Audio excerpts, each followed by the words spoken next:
Hello out there in podcast land. I am here now with my good friend David Horton. Hello, David. Hello. I didn't realize this was a Nolan movie. There is a science fiction element to it. I like Bale and Michael Caine a lot. Hugh Jackman comes and goes for me. Sometimes I don't like him.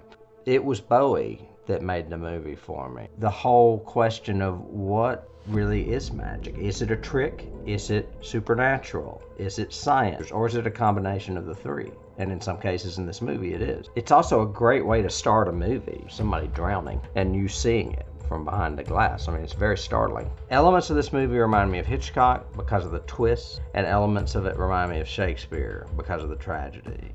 We can congratulate each other yet again for choosing a movie that is on the 1001 movies to see before you die, because The Prestige is on that list. All right, that sounds like a plan. I will be there.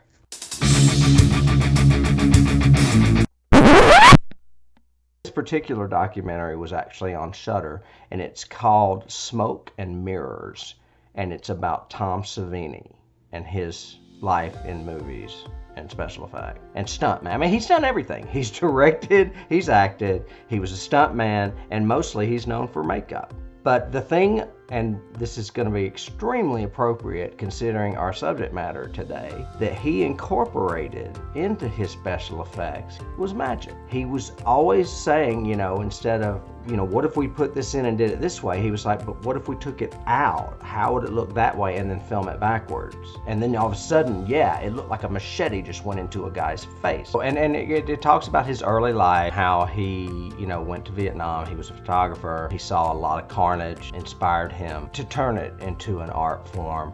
He started working with Romero. He got the Friday the 13th gig, and those special effects just, shot him into the stratosphere for a while. And then later, he ended up directing the remake of Night of the Living Dead. So if you're a Tom Savini fan, I highly recommend this. Did I ever tell you that I ran into him at Disney World? I was coming out of a bathroom at the very beginning of the park, right there before you get on Main Street, and he was out there on a cell phone. And I was like, do I stand here and wait for him to get off the phone? And I thought, I've got to. So I stood there for a while, and he kind of noticed me. I was like, I am being such a jerk. I'm just going to say, hey, love your work or whatever. I can't remember what I did. And he thanked me and then got back on his phone. But when you see Tom Savini, it's a pretty recognizable face. So, and on this documentary, he's at Disney World a lot. He must like. And he lives on the East Coast, so he goes to Disney World and not Disneyland. He still lives in Pittsburgh. Listen to me ramble like a fanboy.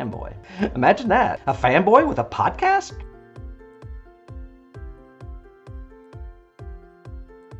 You can't start the car. Johnny has the keys.